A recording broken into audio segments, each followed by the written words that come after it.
Olá, bem-vindos, bem-vindas a mais um episódio do Age Free Roads. E hoje a gente segue na nossa nova temporada de encontros improváveis e profundamente necessários. De um lado ela, Manuela Bernardino, a Manu, preta, periférica, nordestina, lá da Bahia, que aos 25 anos já vem dando aula de profissionalismo, sensibilidade e propósito. Já esteve aqui comigo, inclusive.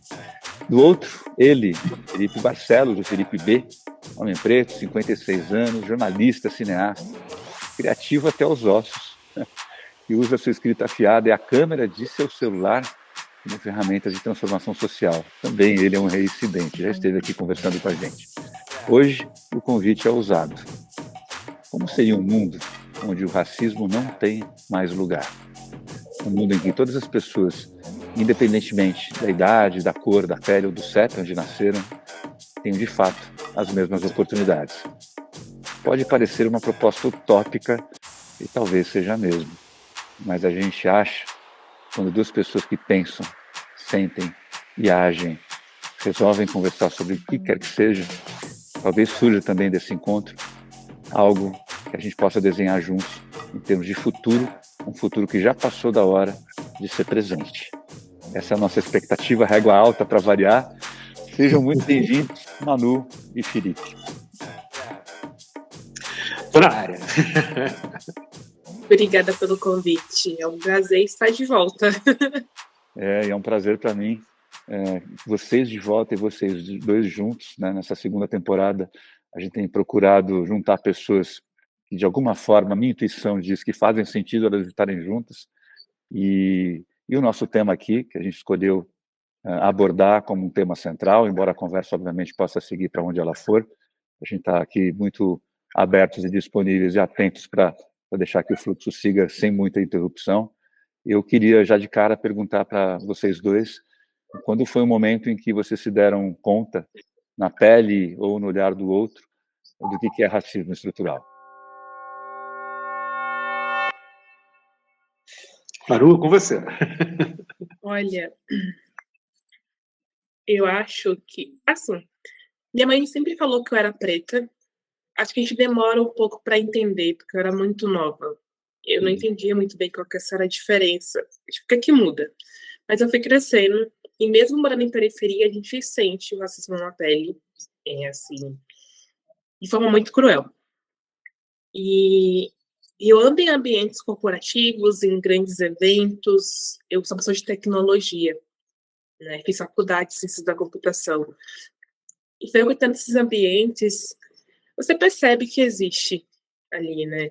Então, na minha faculdade, tinha pouquíssimas pessoas pretas, pouquíssimas mulheres pretas também. A área de tecnologia, como um todo, tem muito, muito que evoluir ainda.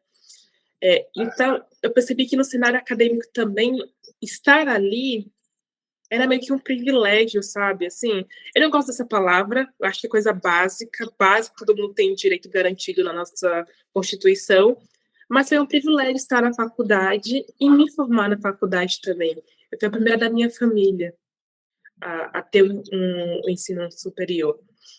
Para o meu pai, foi a vitória da vida dele, né? Mas eu fui percebendo nesses ambientes acadêmicos e profissionais, assim, o olhar do outro, os feedbacks, às vezes, sabe? Assim que a gente vai recebendo, a gente vai percebendo. E eu gosto sempre de ressaltar que nos lugares que eu passei, onde estou também, sempre fui muito bem respeitada, muito tratada, os chefes sempre tiveram letramento, isso para mim é incrível. Mas antes de ingressar, de fato, no mundo corporativo, tá procurando ainda aqueles empregos inicialmente, a gente sentia isso do tipo, ai, você quer essa vaga por quê? Eu lembro até hoje que eu fui na entrevista de emprego por uma instituição que ajudava jovens a conseguir emprego. E aí eu fui super animada, porque eu queria muito, muito emprego de carteira assinada, eu queria começar a trabalhar. E eu lembro que eu fui tratada mal no ambiente do momento que eu entrei até o momento que eu saí, assim, sabe? E eu percebi que com outra menina que estava comigo, que era uma pessoa branca, não foi o mesmo tratamento. E aí a gente vai entendendo o que está acontecendo, né? Eu lembro de um outro caso também, eu vou passar a fala para o Felipe, porque eu falo muito, senão eu me empolgo e vou. Mas eu lembro uma vez que eu estava no metrô, andando com minhas amigas, indo fazer compras. Amo fazer compras. Amo gastar dinheiro, tá, galera? Amo gastar dinheiro. A gente tem que normalizar pessoas pretas gastando dinheiro. Mas é uma outra pauta, né? E aí a gente tava, tipo, no metrô e tal. E o metrô deu uma freada. E, tipo, sem querer, eu encostei numa pessoa que estava. E a pessoa começou a se limpar. E não entra tanto no racismo estrutural, mas ficou tão escancarado pra mim, assim, que eu fiquei sem reação. Eu não sabia o que falar. E aí minha amiga ficou, tipo, meio que discutindo, mas eu fiquei paralisada. É a reação que a gente sente. Exato. E acho que até hoje eu ainda me sinto paralisada, porque hoje eu não tenho mais, eu não sofro mais de forma tão direta. Acho que é pela posição que eu tenho hoje, por ser quem eu sou, mas eu entendo que ele existe. E acho que é uma grande preocupação para mim. O Felipe mencionou que tem filhos. O sonho da minha vida é ter filhos, mas ao mesmo tempo tenho uma preocupação tão grande como é que eu vou lidar com isso na sociedade e como é que eu vou explicar para o meu filho que ele vai sofrer por ele ser quem é. E assim. Então, eu aprendi muito cedo que eu era preta. Às vezes eu esquecia, porque eu tenho muitos amigos brancos, não tenho nada contra eles, amo eles, mas mesmo vindo de periferia, meu ciclo social é de muitas pessoas brancas. Assim, eu fico impressionada, eu fui questionar já no ensino médio, tipo, o que é que tá acontecendo, que eu fui estudando, e ele se mostra presente todos os dias, assim, todos os casos que eu vejo na internet, nas conversas que eu tenho, com meu marido, que é uma pessoa preta também, que está no ambiente acadêmico, ele vai se mostrando todos os dias, assim, então eu aprendi muito cedo. Eu tenho essa vivência curiosa, né? Eu assim, sou filho de pais que foram intelectualizados, né? Tanto o pai quanto a minha mãe. E quando eu nasci, eles já eram pessoas muito idosas. Idosas não, né? Já eram mais velhas. Meu pai 51, minha mãe 41. Já tinham outros filhos. Os filhos sempre orientados para ter uma vida educacional e acadêmica a melhor possível dentro das condições que tínhamos, né? Morávamos num subúrbio do Rio de Janeiro, numa área periférica. E ainda assim, mesmo vivendo numa área periférica, tivemos tudo que meu pai e minha mãe puderam construir para que tivéssemos um estofo intelectual para enfrentar o mundo. Ainda assim, desde criancinha, desde pequeno, a rua, a escola foram os primeiros lugares de enfrentamento.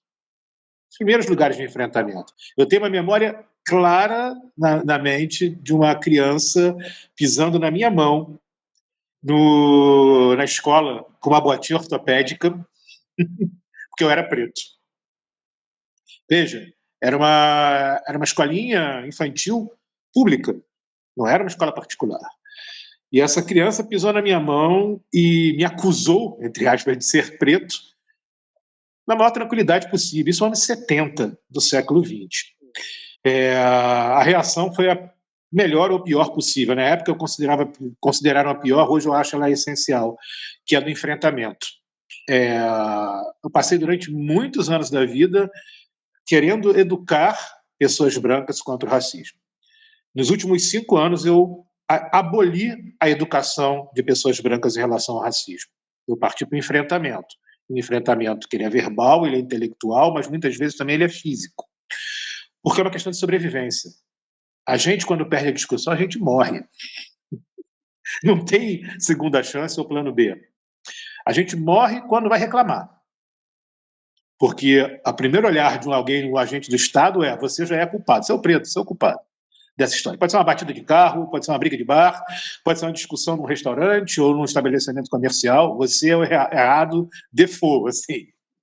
No manual deles, você é o errado. Não importa a sua idade, sexo, origem, padrão social. Dependendo do padrão social, às vezes é mais complicado. Experimenta estar num carro bacana e separado pela polícia. No primeiro olhar, pode ser um policial preto ou branco. O primeiro olhar é o que você está fazendo dentro desse carro. O segundo é a pergunta de quem é o carro.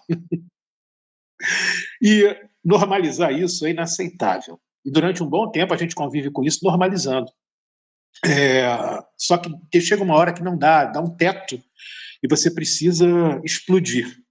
Então, ao longo de todos esses 56 anos, né, mais precisamente nos últimos 50, porque a partir de 6 anos de idade eu tenho consciência do que acontece, porque eu sinto a dor física e a dor emocional de rejeições por ser preto em diversos espaços, a gente vai construindo uma casca. E essa casca ela tem diversas nuances. Existe um momento que você procura fazer de tudo para ser aceito, fora do seu círculo de segurança, que é a família. Você, às vezes, tem que lidar com questões familiares muito delicadas, frutos do racismo estrutural. Vou dar um exemplo rápido. A menina preta, nos anos 70, ela era praticamente forçada a usar o henê no cabelo. É quase que uma autoviolência para o cabelo ser alisado. Ferro quente e henê. Dói, machuca, o resultado nem sempre é o resultado que você espera, em comparação, entre aspas, a menina branca, com cabelo liso escorrido, e ai de assumir a afrocentralidade do cabelo, o Black Power, ou as possíveis variações de penteados lindíssimos que a gente tem na estrutura estética das pessoas pretas. Então aí tem o primeiro momento. Por mais que haja um discurso de aceitação em várias épocas desse nosso Brasil, há uma rejeição à estética do preto. Então a pessoa dança música de preto, a pessoa come comida de preto, a pessoa lê histórias de pretos, a pessoa convive com tecnologias criadas por pretos, mas na hora que o preto vira as costas, ele é o preto. É esse preto. Olha aquela preta ali. Ela não é humano. Há uma desumanização na nossa existência. E isso machuca até você começar a encontrar as ferramentas de combater isso. Quando a Manu diz que ela tem medo de ser mãe, eu tive medo de ser pai. Eu tive durante muitos anos um discurso que eu não vou ser pai de jeito nenhum, porque eu não quero que meus filhos passem pelo que eu passei. Principalmente se forem meninas. E acabou que os filhos vieram, e vieram com todo um pacote muito interessante de transformações pessoais, inclusive a transexualidade, que me obrigaram a aprender a ser pai de crianças pretas e verbalizar isso. Tivemos situações de racismo terríveis. Né? Aniversário de 5 anos da minha filha, ela saiu para brincar no estabelecimento que a gente estava, quando voltou, o segurança não deixou ela entrar de volta, porque ela era preta.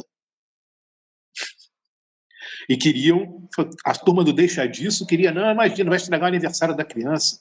Eu fui para a delegacia de polícia, eu fui denunciar as pessoas. Porque a gente para e fica aceitando, uma hora a gente morre, sabe? Quando eu falo da questão das tecnologias pretas que estão no cotidiano e as pessoas ignoram. Dá um exemplo, até para não falar muito, um exemplo rápido. Todo mundo adora um videogame, né? Todo mundo gosta de curtir videogame. Meu primeiro videogame foi um telejogo montado pelo meu pai. Era um kit, comprava pelo correio, pela revista Saber Eletrônica, dos anos 70. Ele montou aquele kit, tinha um jogo Pong e um joguinho de corrida. E era a coisa mais incrível do mundo. Ligar na TV preto e branco, ali na entrada RF. Eu conheço esse jogo. Bom barato. Aquele telejogo, né, até chegar o primeiro console de marca, foi a minha grande alegria. As crianças da rua vinham jogar em casa, era um barato. Mas a gente cresceu sem aprender que o primeiro telejogo, o primeiro videogame de cartucho criado no mundo, foi criado por um engenheiro preto do Vale do Silício chamado Jerry Rawson. Ele era engenheiro da Fairchild e criou o Fairchild F, um console que você trocava o cartucho para ter outros jogos.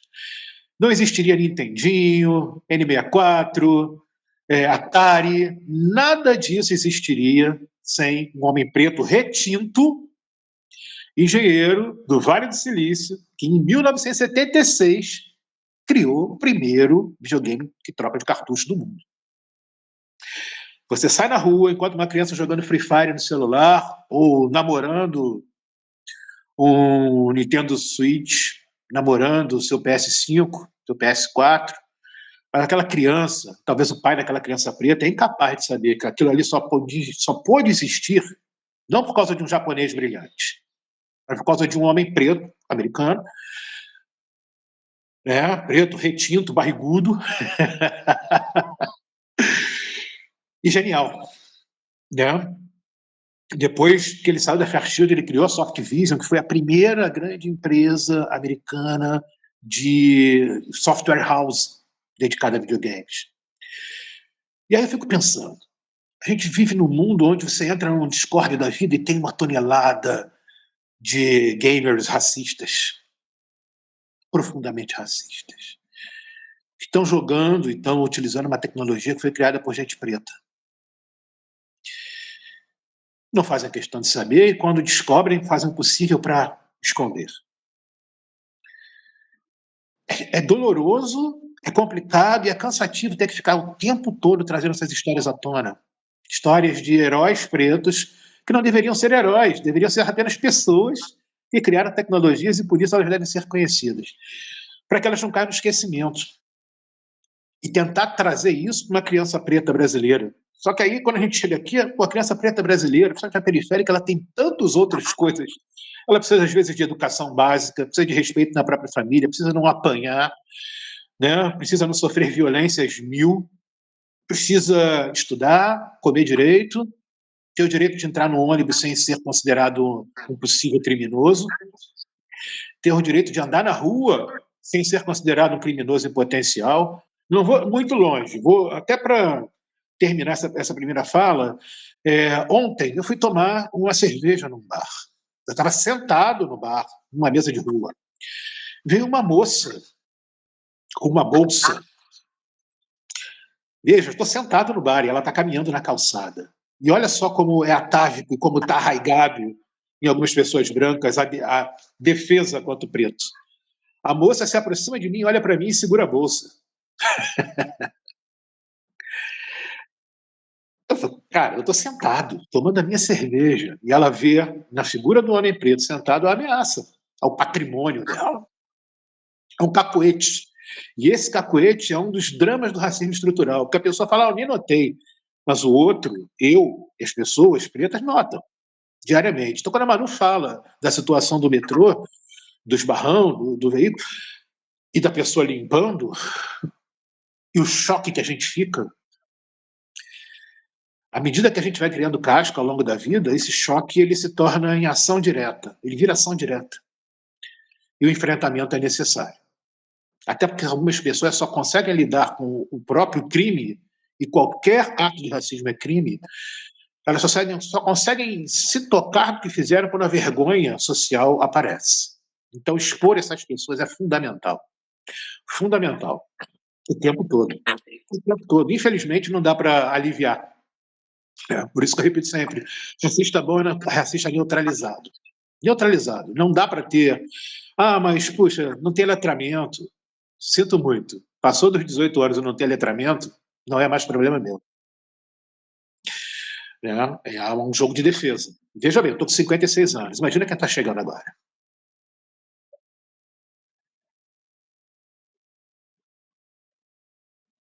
Estou aqui em silêncio porque me tocou bastante sua fala, Filipão. É fogo. Uhum. E essa é uma das razões de me posicionar com muita transparência ali no LinkedIn hoje em dia. Já fui a pessoa que queria ter imagem corporativa. Uhum. O bonzinho, o que não vai reclamar, não vai chiar. Hoje eu aproveito a exposição justamente para levantar esses pontos e causar desconforto. A gente tem, além da Manu, um time muito bom de pessoas pretas, jovens, ali presentes e combativas e que não se escondem. Kizzy Terra, né? Nina da Hora, o Alisson, meus doutores favoritos. É muito bom quando eu abrir o LinkedIn e ver um monte de PhD preto. Sabe? Dá uma alegria imensa, imensa. E eu entendo o desconforto que algumas pessoas sentem. Porque elas foram habituadas a não ver as pessoas pretas nesse posicionamento, né? Como formadores de opinião, como líderes tecnológicos, como líderes educacionais, como líderes culturais, fora daquele escaninho que era do esporte e da cultura popular. Preto jogador de futebol, ok. Preto do basquete, pô, é óbvio. Né? Preto cantor, pô, da hora. Desde que não vai fazer rock. Se ficar no samba, tá jóia. Se ficar no rap, pô, maravilha. Aí é a sua casa, aí é o seu cantinho. Não ouse fazer rock ou música clássica. Não. E o meu caso, né? Preto, barrigudo, senhorzinho, que até hoje surfa ao redor do mundo. Você não tem ideia do desconforto que isso causa nas pessoas. Mas aqui, quando eu volto e conto as histórias e ilustro as viagens, do que quando eu chego nos lugares. Porque nos lugares surge uma curiosidade natural. que não é de ódio. Ela é de estranhamento inicial. O que esse senhorzinho está fazendo aqui no meio do Oceano Índico, numa ilha deserta, para pegar essas ondas? A conta não fecha inicialmente. E aí, de repente, as pessoas falam, cara, mas ele tem o direito de estar aqui, como qualquer outro ser humano do mundo. Mas aqui no Brasil isso é praticamente inaceitável. Então, tem muita luta pela frente ainda. É mais do que um lugar de fala, Manu e Fábio. É lugar de existência. Eu posso existir, a Manu pode existir, todos nós podemos existir onde nós quisermos, sem ter que justificar. É isso, não tem que ficar justificando. Mas, e se não tem justificativo, ficar apoiado a justificativo? Nós podemos e devemos. Você falou do mundo dos jogos, né? Meu marido faz jogos digitais e a gente conversa muito sobre os casos, assim. E eu fico muito horrorizada, porque não é o meu ambiente, eu não sou fã de jogos assim, não é a minha praia. Mas a gente conversa muito sobre o dia a dia e como funciona a área. E eu lembro que ele me mostrou um jogo, que eu não lembro o nome agora, mas que ele podia montar o personagem, ele me mostrou e tinha como se fazer um personagem com um vitiligo. Eu nunca tinha visto isso. E eu achei o máximo. Eu falei, que legal, eu vou gravar com as referências do usuário, representatividade no mundo dos jogos. E, gente, assim, cara, eu fiquei horrorizada. Eu nunca tinha entrado nessa bolha. E os comentários falando que ele tava ficando mais claro era porque ele parou de roubar e tudo mais. E aí eu fiquei em choque por um tempo, assim. Eu falei, eu ficava lendo as coisas e falava, cara, não é possível. Não é possível vocês estão comentando isso. E aí meu médico falou, a área de jogos, assim, falou, cara, é surreal. Porque eu achava que eu já tinha visto de tudo. Aí você vai para um outro lugar, para outra temática, você fala, nossa, é muito pior do que eu imaginava. Né? Então, isso que o Fê trouxe é muito, muito verdade sobre esse mundo de jogos. A gente tem muito que evoluir. Eu uso sempre essa expressão do virar as costas, porque enquanto a gente está falando, enquanto a gente está com domínio do discurso, seja numa palestra, seja durante uma aula, seja durante uma reunião de trabalho, ok. Quando aquela reunião a gente vira as costas, a quantidade de ódio que fica para trás. E a gente sente, parece que tem um vento quente vindo nas costas, sabe?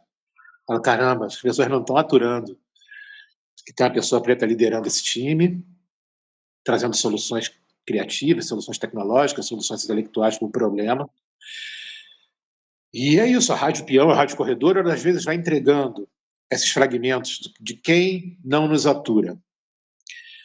É ruim, sabe? É bem ruim. E a gente tem que aprender a lidar, infelizmente. A gente só não pode baixar a cabeça. Quando a gente está confortável nas nossas entregas e no nosso valor em disseminar conhecimento, em trazer mais pessoas pretas para dentro do mundo do conhecimento, esse trabalho lindo que a Manu faz com tecnologia, em capacitar pessoas, esse trabalho dela é excepcional, excepcional. Eu sou fã. Como é que vocês veem essas novas gerações chegando e os comportamentos que elas demonstram? Quanto elas reforçam, o quanto elas têm contribuído para diminuir o racismo? Olha, assim, eu acho que é polêmico, porque é igual eu faço para uma geração no mercado de trabalho, que eles estão vindo para mudar. Porque, assim, tem uma galera muito boa vindo para mudar o mercado, para bater de frente. Eu conheço pessoas assim, mais novas, que falam, eu queria ter essa atitude aí. Porque quando eu era mais nova, eu não tinha, não, de assumir meu cabelo, de falar ser uma pessoa preta mesmo, de periferia. Eu fui construindo a minha autoestima ao longo do tempo. Né? Um exemplo que eu vou dar, eu tenho uma cunhada, né, irmã do meu marido, ela é uma menina preta, e a minha sogra, ela mora com a minha sogra, né, ela é uma graça, linda, nossa, maravilhosa, sou apaixonada nela, ela tem 11 anos, e ela tem uma autoestima tão inabalável que a minha sogra conseguiu criar para ela e para o meu marido, que eu fico chocada, porque os meus pais não tiveram esse entendimento, ela veio do mundo acadêmico, ela estudou, ela teve acesso, e ela criou filhos com estimas inabaláveis, que assim, eles vão ser o dono do mundo, que não importa o que aconteça, eles são lindos, quando a pele é bonita, o cabelo, eles vão dominar tudo que eles quiserem, que eles nasceram para ter dinheiro. E eu percebo a autoestima que eles têm, eu falo, cara, gente, eu não tenho metade dessa autoestima. Eu tô construindo ela ainda ao longo do tempo, porque meu marido e a minha cunhada são inabaláveis, assim. Não que não vá doer o ato de racismo, mas é que, tipo assim, isso não vai me parar. Eu vou seguir. E eu não, sou uma pessoa mais... Eu preciso de um tempo para assimilar o que tá acontecendo. Então, eu percebo também que tem pais criando filhos pretos com uma autoestima incrível. Eu fico muito feliz por isso. Espero conseguir criar os meus filhos assim também. Mas, ao mesmo tempo, também eu vejo uma nova geração que vem com discursos totalmente, assim, surreais, que eu não imaginava ter que enfrentar. Discursos transfóbicos, racistas, xenofóbicos. E aí você fala, gente, a gente está errando em alguma coisa aqui, o que é que está acontecendo? Porque era para de fato a gente estar vindo com a evolução maior. Não sei em que momento a gente se perdeu nessa construção, não sei o que aconteceu. E eu acho que tem um outro ponto também quando a gente fala de tecnologia e redes sociais, como você citou o Discord. A gente tem que olhar para os nossos filhos e saber o que eles estão consumindo na internet. Porque eu entendo o controle de idade e tudo mais nas redes sociais, acho que é super importante, com certeza, mas também entender que a internet, as redes sociais, não é a babá do seu filho. E eu sei que é dolorido para alguns pais escutarem isso, porque eles não têm o que fazer, eles trabalham. E assim, eu tenho toda a empatia do mundo. Eu sei como é que é estar na periferia e não ter esse tempo, mas assim, seu filho pode estar consumindo temas horríveis, formando opiniões com pessoas horríveis, assim, que defendem a época nazista, sabe? São pessoas que estão na internet compartilhando suas opiniões de forma livre. E eu percebi um outro movimento também. As pessoas não têm mais vergonha das opiniões que elas têm, assim. Então tá tudo bem agora de falar que, tipo, deixando bem claro que eu não sou, tá, gente? Pelo amor de Deus. Pessoas que fazem discurso falando, tinha que acontecer mesmo o que aconteceu com judeus, o que aconteceu com pessoas pretas. Fala, não, gente, o que tá acontecendo? Não, você deveria ter vergonha dessa sua opinião, ter medo de ser preso pela sua opinião. Porque isso não é opinião mais. Você está ultrapassando a linha da liberdade de expressão. Sabe, você está falando que está tudo bem matar pessoas por elas serem quem elas são. Então, eu ainda estou tentando entender o que está rolando, porque às vezes eu tento ser com esperança, depois falo, putz, parece que não está tendo esperança. A gente segue, não segue, porque acho que está um misto de coisas acontecendo com a nova geração. Acho que é muita informação nas redes sociais para elas consumirem. Elas estão formando opiniões. Eu sou criadora de conteúdo, mas eu sempre falo para os meus seguidores, por favor, questiona a minha opinião. Por favor, questiona o que eu estou te falando, porque assim, você não pode ter uma opinião reproduzindo o que eu acho. Eu tenho uma vivência, você pode dar uma outra opinião, ter um outro pensamento, e tá tudo certo, assim, acho que é importante. Eu sempre falo isso no meu grupo de amigos, né, que tava falando sobre celulares na escola. E eu fiquei muito feliz, porque a gente tinha opiniões muito diferentes. Do tipo, não, eu defendo, não, eu não defendo. E a gente argumentando, porque eu acho que é sobre isso. A gente tem que compartilhar opiniões, a gente tem que estudar para formar essas opiniões, assim, não é só dar elas ao vento, sabe? Então, eu ainda estou tentando entender o que está acontecendo de fato. Eu ainda tenho esperança, porque ela é a última que morre. Eu vou morrer com esperança. Eu olho para a minha vida hoje, percebo o quanto que eu evoluí, o quanto que o mercado de trabalho também evoluiu. Não imagino como... Eu nasci em 2000, não faço ideia como era antes disso. Televisão preto e branco eu não peguei muito, eu não lembro de ser técnico, sei lá, eu nasci no interior, então eu brincava muito no meio do mato. Eu cresci numa boa época, eu gostei de nascer nos anos 2000, pelo que vocês falam, falo que fico muito feliz de nascer nos anos 2000, tô contente por isso. E aí eu percebo tudo que eu conquistei, o bairro que eu moro, os ambientes que eu frequento. Eu tenho o privilégio de ter pessoas à minha volta que estudam sobre a questão racial, pessoas que estão dispostas a me ouvir de verdade. E, tipo, tanto no cenário acadêmico, agora que faço parte, como no cenário profissional. Para mim é incrível ter chats com letramento racial, assim. Não sei como era... Imagino que não existia naquela época, na época de vocês. Mas eu fico muito feliz por isso. Para mim é incrível. E até citando sobre o mercado de trabalho, eu fiz um post no LinkedIn falando sobre mulheres pretas não têm o direito de errar no mundo corporativo. Importantíssimo isso. E aí, eu estava falando muito sobre vieses racistas que existem. A gente tem que nos confrontar diariamente. E não só na pauta racial, tá? Na questão da questão trans também. A gente tem que questionar os nossos pensamentos. Somos criados de uma forma errada em relação às coisas que existem na sociedade. E aí, uma galera me apoiou e uma galera veio tipo assim, ai, que mimimi, isso não existe. Ai, pessoas são pessoas, todo mundo erra. E eu falei, gente, vocês não estão entendendo o que eu estou falando aqui. Não estou acusando ninguém de estar sendo racista, claramente, mas existe um viés. Existe. Existe em mim, como pessoa. Existe em todo mundo. É impossível você não ter nenhum viés. O ponto é você confrontar. E eu lembro de uma fala que eu fui num evento, não lembro quem falou, mas como é que você vai mudar se você não admite o que você é? Como você fala assim, pô, eu não quero ser mais racista se você não admite que é racista? E eu acho que também existe na sociedade um confronto muito direto com pessoas. E, gente, aqui não é confundindo você falar que é, você falar que é e quiser permanecer nesse erro. É para falar, você precisa admitir que você é transfóbico. Não significa que você é um ser humano ruim nesse momento, quando você admite e fala, eu preciso mudar, eu quero aprender, eu quero entender. Então, acho que tem esse lugar também de admitir e falar, eu vou mudar. Eu lembro que antigamente, eu não sei como é que funciona agora, né? Mas tinha que se assumir para os pais, eu sou tal coisa. E quando você é hétero, não precisa disso, só aparece com uma pessoa. E aí eu vejo a geração nova, tipo assim, sabe? Eu gosto de meninas de forma bem livre. Você fala, gente, que legal, que incrível. A gente está criando pessoas assim também, tão donas de si, tão novas também falando sobre isso. E eu percebo num grupo de amigos que eu tenho, a gente fala sobre a criação de filhos, tipo, se meu filho for trans, eu falo, gente, que legal que a gente está tendo essas discussões aqui de forma saudável, pensando em construir uma rede de apoio para os nossos futuros filhos, que eles consigam se acolher aqui na gente, né? Então ainda tem esperanças, eu tenho muitas esperanças sobre o mundo. Vou morrer sem ver muita evolução, com certeza, já aceitei que eu vou morrer sem ver evolução de 100%, mas acredito que esse aquecimento global não matar todo mundo, porque é uma pauta que acho que é super importante também. O Fê falou que pessoas falam sobre isso no LinkedIn.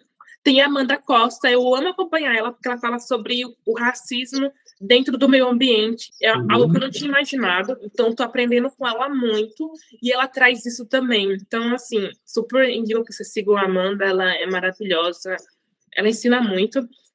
Então, eu sinto esperança, acho que minha filha viverá em um mundo melhor. Por tudo que eu estou construindo, ela terá mais acesso, ela terá outras lutas, mas acho que o ponto central é que ela sempre vai ter uma rede de apoio. Acho que isso eu vou conseguir construir para os meus filhos, rede de apoio e muito dinheiro, porque dinheiro não leva desaforo. Eu amo. Ela vai ter muito dinheiro para resolver as pautas dela, porque eu acho que é super importante ter grana também, do que acho que dinheiro te dá muitos lugares de acesso para resolver as coisas. Então, vou tentar deixar isso tudo preparado para os meus filhos, para eles conseguirem encarar os desafios que eles vão ter pela frente. E falei demais, gente. O gancho da Manu, de trás para frente, essa questão do dinheiro, né? Ele dá liberdade, mas ele também, às vezes, ele pode ser um caminho de dor. Não porque não devamos ter, pelo contrário. Mas quando a gente acha que está tudo bem, vem alguém e tenta puxar o tapete. Acontecido recente com a Menina da Hora. Entrou numa livraria no Leblon, Rio de Janeiro, bairro sofisticado aqui do Rio, e começou a folhear os livros que ela queria comprar. Veja bem, uma mulher que gasta R$7.000 por mês em livros de alta tecnologia. E naquele dia, a vendedora da loja achou conveniente virar para ela e dizer que o livro era caro. Não satisfeita em dizer que o livro era caro, se colocou na posição de segui-la dentro da loja e pediu para segurança fazer o mesmo. Aí você fala, puxa, eu cheguei lá, né? Cartão de crédito preto, conta bancária está 1010, o mundo inteiro me conhece, sou uma voz importante no mundo do meu campo de atuação. E aí vem uma pessoa querer me desqualificar em relação à busca por um instrumento de fortalecimento do meu intelecto, utilizando o racismo travestido de alerta financeiro. E aí você vê como continua sendo delicado mesmo para as pessoas que transcenderam essa barreira financeira. E aí vem aquele outro detalhe, que é o detalhe estético. Digamos que a Nina da Hora fosse uma mulher padrão. Ela não é uma mulher padrão. É uma mulher lésbica, uma mulher gorda, uma mulher que se dá a liberdade de se vestir como quer, mas nós sabemos que existem as pessoas pretas padrão. né, esguias, com o seu outfit adequado, vamos colocar assim, entre aspas, um direito que elas têm de se vestir e se comportar e se portar de uma maneira X. São pessoas que vão enfrentar ou não vão enfrentar algumas situações que as pessoas pretas mais livres vão enfrentar. A gente cresce, eu cresci nos anos 70, com pai e mãe dizendo, tem que se vestir direitinho, tem que botar essa roupa direitinho, você não pode ir no lambo ali na esquina, não pode ir de chinelo ali na esquina, você não pode. O não pode era o que alimentava o nosso discurso. Então você cresce com um pacote de não pode, antes de um pacote de você pode, você deve, o mundo é seu. Você cresce com um pacote de restrições simplesmente para continuar vivo. E aí eu trago para outro ponto que a Manu colocou, que é o ponto da educação. Os pais pretos de hoje, de qualquer classe social, formação intelectual, atividade profissional, até mesmo envolvimento religioso, porque a gente sabe que tem uma questão religiosa delicada aí que envolve o crescimento das igrejas pentecostais que misturam canais e colocam na cabeça das pessoas que certas coisas, certas lutas das pessoas pretas não são justificadas, não justificáveis, né? Porque Deus não quer. Então tem muitos pais que se tornam incapazes de entender que se o teu filho está envolvido com telas e acesso aos meios digitais e à internet, e ele está sob seu teto, sob sua guarda, e ele tem menos de 18 anos, se você não interferir em tudo que ele consome, ou ela consome, na sua presença ou não, você vai perder essa pessoa. Você vai perder essa pessoa. É inevitável. É inevitável. Ah, mas é privacidade. Vou ser radical. Criança não tem privacidade. Ponto. Criança não tem privacidade. Se você não sabe o que está dentro do smartphone, do tablet ou do computador do seu filho, você perdeu essa pessoa. Você perdeu essa pessoa. Principalmente se você não tem um letramento digital. Você não sabe o que acontece nas redes. Se você é a pessoa do grupo da família que fica ali ouvindo um monte de asneiras e aceitando e acreditando. Então a garotada, ela está vulnerável. Há uma vulnerabilidade muito grande. A molecada preta tem uma vulnerabilidade ainda maior. Porque ela não só está nesses meios, mas como esses meios eles são uma forma de aceitação no grupo, e todo mundo precisa de grupo. Então, ter o celular capaz de rodar o joguinho sem lag é você estar num grupo. Está sendo aceito naquele grupo. E se aquele grupo tem um comportamento XYZ que é completamente contra a realidade do preto, que normaliza a agressão contra o preto, essa criança talvez não tenha o repertório na educação familiar para bater de frente com isso. Porque ela precisa ali naquele momento, para ela, é de aceitação desse grupo. Então ela se torna um porta-voz do mesmo racismo que a atinge e multiplica esse racismo. Multiplica essas atitudes racistas, misóginas, multiplica as atitudes xenófobas. Por exemplo, preto do Sudeste querendo falar mal de pretos do Nordeste, sem o menor letramento histórico a respeito do que é o Nordeste brasileiro, litoral e interior. Pessoas que, ao longo de 500 anos de história, lutaram pela existência do preto no Brasil. Uma criança do Rio de Janeiro, quando eu digo criança, eu vou dizer criança, adolescente, jovem adulto, que é capaz de ignorar a existência do que acontece em Salvador, ou no Recôncavo Baiano, ou em todo o estado da Bahia, por exemplo.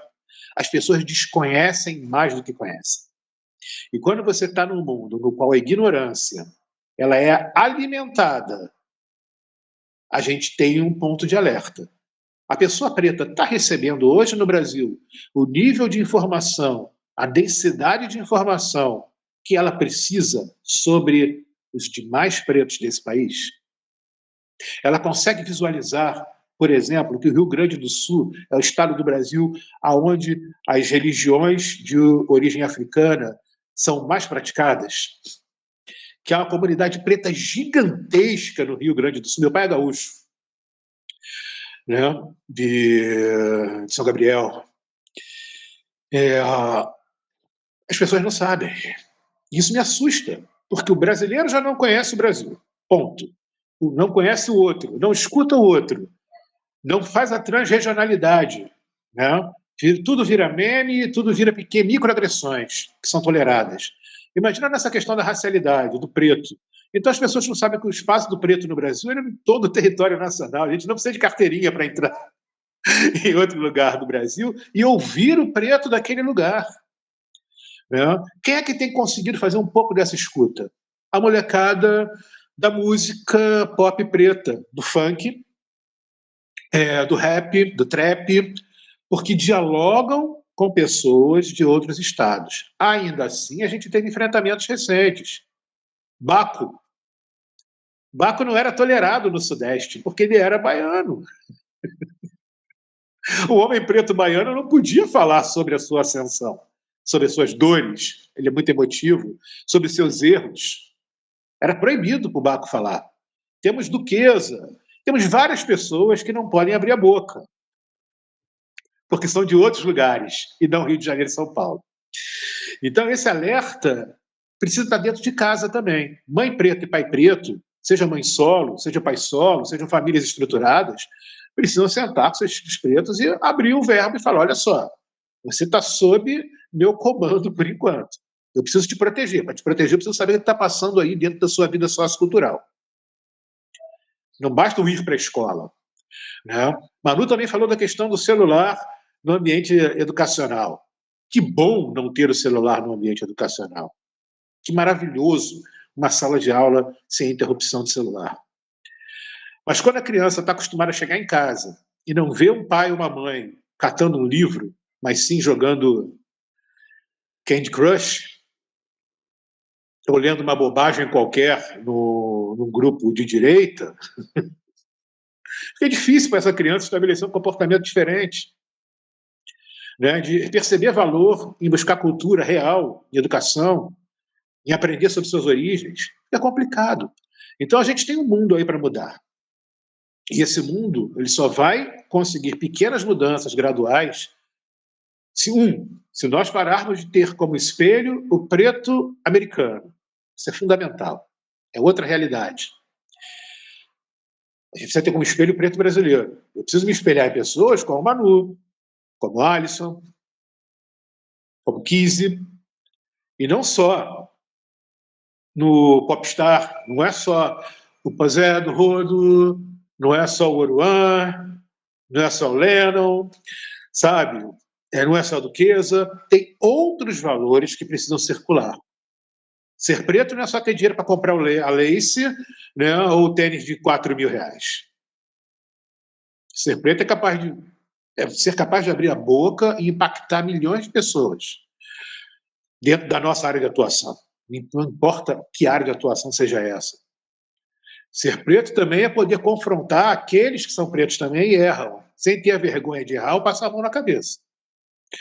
Então, são 1000 elementos aí que permeiam essa nossa reascensão e posicionamento social daqui para o futuro. É possível um futuro melhor para a existência da pessoa preta e para a sociedade como um todo convivendo em harmonia? É possível, mas a gente precisa encarar de frente as deficiências de hoje. É essencial. É essencial. Essa questão da educação doméstica, da educação básica dentro de casa, não terceirizar para a escola a obrigação de ensinar nossos filhos a serem pretos. Nós, pais pretos, temos essa obrigação, é básico e essencial. E reaprender o tempo todo. A gente precisa aprender, entender os nossos erros, todos nós erramos muito, e continuar essa jornada, mas documentando essa jornada. Hoje o documentar significa ter uma presença digital, sim, para que outras pessoas que venham depois possam ter o referencial. Não, a geração dos meus pais não teve o referencial. Foram aprender sobre Fanon depois de adultos na faculdade. Sacou? Não cresceram com essas interpretações de um mundo racista. Cresceram sofrendo racismo, mas não tinha uma referência acadêmica ou cultural que balizasse as dores, as emoções e a formatação de uma luta contra isso. Hoje nós temos. E precisamos ampliar. Temos que ampliar. Não é fácil, Fábio, não é fácil, Manu, mas a briga continua. Eu tenho aqui o papel sempre de, primeiro, de escutar, e esse episódio realmente está me tocando profundamente, né? Porque eu tenho um papel, a gente falou aqui no Esquenta, né? Eu sou o símbolo de uma tipologia que teve muito lugar de fala, né? E usou muitas vezes esse lugar de fala para oprimir. Então, estou aqui escutando e tentando absorver tudo que eu estou escutando de um lugar assim de muita reflexão, né? Porque uma hora, acho que, Felipe, acho que você trouxe que, e a Manu também trouxe o episódio, né, que ela viveu no metrô, mas eu me recordei de uma situação que eu vivi uma vez saindo do aeroporto de Congonhas, atravessando a passarela à noite. Eu encontrei com uma pessoa preta na passarela. E dentro de mim eu fiquei com medo. Talvez fosse uma pessoa branca, eu não sei certamente, porque eu não encontrei, mas eu acho que certamente, né, eu não teria medo. Então, é aqui que está o racismo, né? É difícil falar isso, porque eu adoraria dizer assim, eu não sou racista, né, estou livre de qualquer tipo de ato racista, mas na hora que eu senti isso dentro de mim, né, é o racista falando para mim assim, você é racista. E é muito difícil, talvez, para uma pessoa se assumir preconceituosa. A gente quer ser uma pessoa perfeita, a gente quer ser uma pessoa amável, amada, querida, que quer, né? Mas se eu olho a minha história de um homem branco de 59 anos, foi formado, né, na década de 60 e 70, eu fui formado sendo racista, homofóbico, preconceituoso de todas as formas, né? E numa posição de poder sobre os outros. Então, estou aqui trazendo um pouco, não é nem uma meia-culpa, é só uma reflexão mesmo, né? E acho que quando vocês trazem que acho que um passo importante para combater o racismo é primeiro explicitá-lo e poder conversar sobre ele.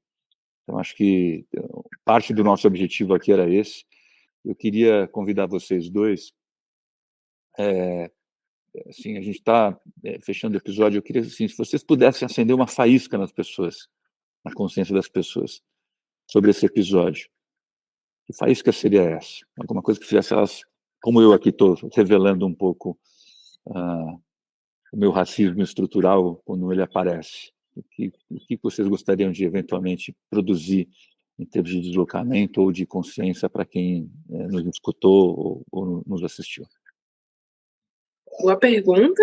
Acho difícil resumir tudo, né? A gente fala bastante. Nossa, gente, eu amo falar. Isso ainda não mudou na minha vida. Ai, gente, acho que, assim, somos humanos. Todos somos humanos. Todo mundo carrega os seus vieses, seus preconceitos. Claro que isso não é justificativa para você ficar acomodado. Acho que o primeiro ponto dessa conversa você pode ter seus vieses, mas eles não justificam nada, tá? Assim, querer evoluir, aprender, a internet está aí, YouTube, tem tantos canais incríveis que falam sobre isso, eu acho fantástico. E somos humanos, todos somos humanos com nossas falhas, com nossos pontos positivos. A gente só quer sobreviver. Sobreviver não, eu quero viver, né? Eu já saí da sobrevivência. E esse lugar é bem legal de viver. Quero viver, é muito bacana depois que você sobrevive. A gente só quer ter os mesmos direitos, de poder andar livre, correr na rua, sem tomar uma bala perdida, porque o nosso corpo sempre é algo, sabe? A gente quer estar no mundo corporativo sem ter olhares estranhos pra gente. A gente quer estar no meio acadêmico e ver as nossas referências de pessoas pretas. A gente quer existir como todo mundo existe, viver livremente, sem me preocupar que eu tenho que sair na rua com uma roupa adequada, porque minha mãe sempre me ensinou que eu tinha que usar tal roupa, que eu já era preta, que eu tinha que passar muito creme no corpo porque eu já era preta, que eu não posso ter nenhuma falha porque eu já era preta. E agora eu tenho que entender que, não, eu tenho que ressignificar isso tudo que eu aprendi a minha vida inteira. E assim, aprender sozinha, porque ninguém pega na nossa mão para fazer o contrário, né? Então, eu acho que o meu recado é esse, que a gente consiga fazer uma autorreflexão sobre quem somos, o que carregamos e o que queremos mudar de fato, para conseguir tornar a sociedade um lugar melhor. E eu sempre falo que a luta do racismo não é uma luta de pessoas pretas. Não deveria ser. Eu não criei isso, aí eu tenho que agora vir aqui e ficar resolvendo, né? Tipo, putz, eu nem estava viva tempos atrás, aí eu nasci, sou obrigada a lidar com tantas pautas na vida, meio ambiente, mercado de trabalho, e vai lá como vencer o racismo, que não foi algo que eu criei, sabe? Então, assim, acho que as pessoas brancas se colocarem nesse lugar também de, além de aprender, eu tenho que me movimentar, eu tenho que fazer coisas. E aí pode ser coisas do tipo, contratar pessoas pretas para o seu evento, para a sua empresa, obrigar letramento para o seu time inteiro, eles gostando ou não, todo mundo vai ter que estudar. Então, acho que é esse caminho também. E, pelo amor de Deus, se acostuma com pessoas pretas nesses lugares também de dinheiro, tá? Porque a gente vai ocupar cada vez mais. Estarei lá fazendo compras no shopping, sem me preocupar com qual é o valor que eu vou pagar e vou ter o melhor tênis de marca. E claro que não é sobre isso, como você falou, não é somente isso ser preto, tá? Quem dera que fosse apenas fazer compras e ficar feliz. Mas também pessoas pretas que estão nos escutando, principalmente quem é mais novo. Entenda que ser preto e alcançar essa mudança não é apenas financeira, de tipo, vou mudar. E eu sei que é cansativo, mas acho que a gente tem esse papel de também voltar para casa, voltar para aquele lugar. E foi um lugar de dor, que eu sei que é, periferia, favela é um lugar de dor, mas também levar esperança para aquela galera mais nova, que é possível mudar, que é possível alcançar um lugar bacana. E a educação é esse caminho. Eu sempre bato nessa tecla, a educação é o caminho, isso nunca vai mudar, nunca vou tirar esse discurso.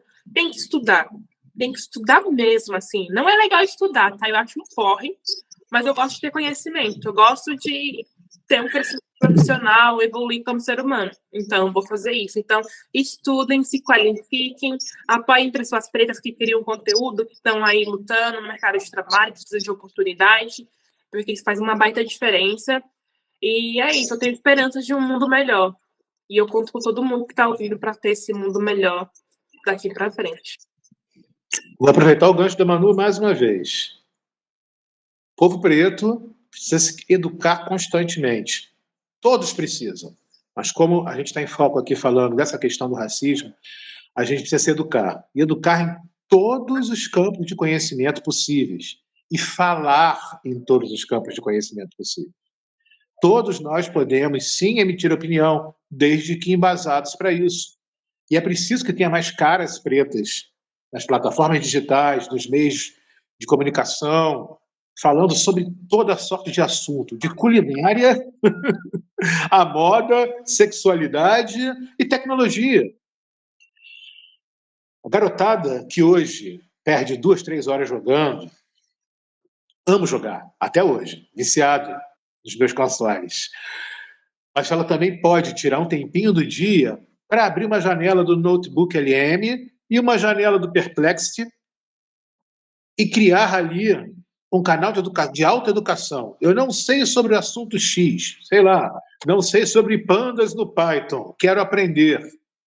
Eu vou fazer o conteúdo referenciado do Perplexity se juntar com o conteúdo do Notebook LM e ele criar um podcast de áudio para mim, para dar aula para mim.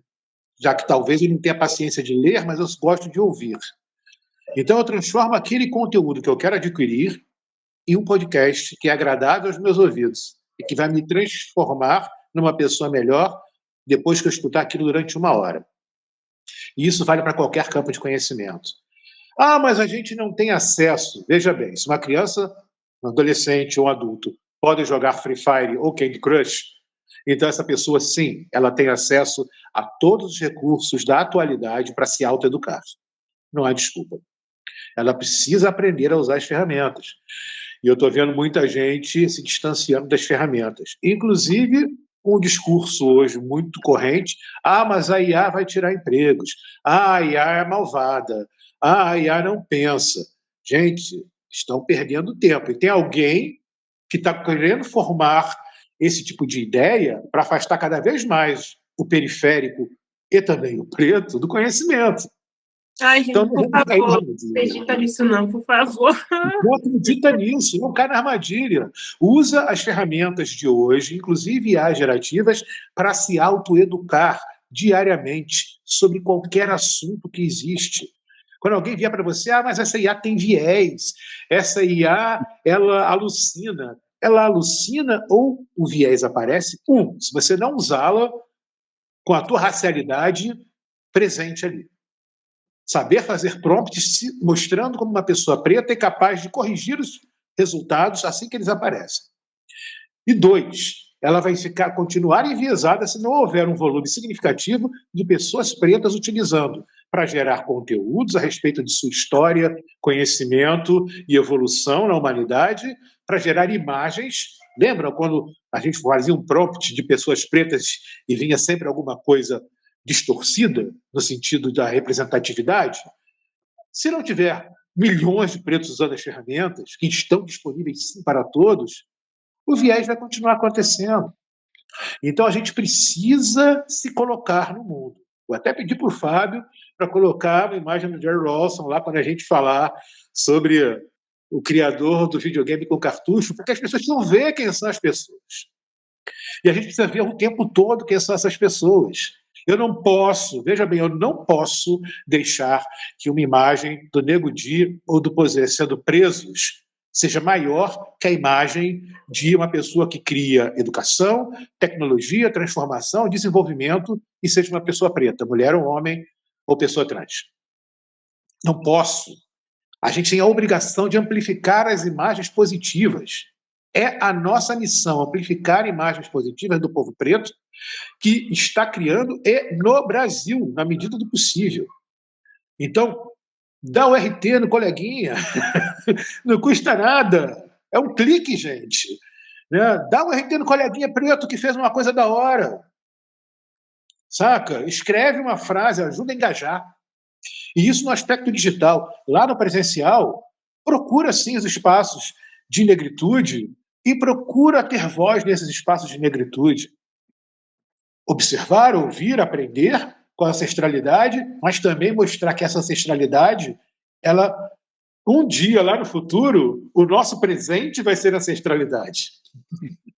As transformações que nós estamos fazendo hoje em sociedade, tecnologia e comportamento, elas serão a ancestralidade das futuras gerações.